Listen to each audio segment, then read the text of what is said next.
أعوذ بالله من الشيطان الرجيم.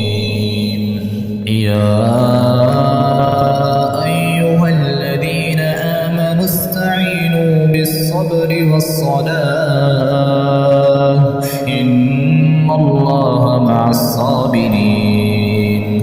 ولا تقولوا لمن يقتل في سبيل الله أموات بل أحياء ولكن لا تشعرون. ولنبلونكم بشيء من الخوف والجوع ونقص من الأموال والأنفس والثمرات وبشر الصابرين الذين إذا أصابتهم مصيبة قالوا إنا لله وإنا إليه راجعون. أولئك عليهم صلوات من ربهم ورحمة وأولئك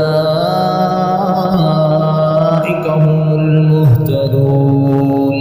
إن الصفا والمروة من شعائر الله فمن حج البيت أو اعتمر فلا جناح عليه أن يطوف بهما ومن تطوع خيرا فإن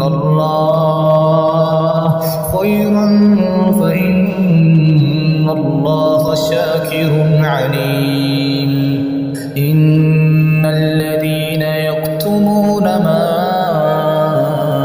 أنزلنا من البينات والهدى من بعد ما بيناه للناس في الكتاب أولئك يلعنهم الله ويلعنهم اللاعنون إلا الذين تابوا وأصلحوا وبينوا فأولئك أتوب عليهم وأنا التواب الرحيم.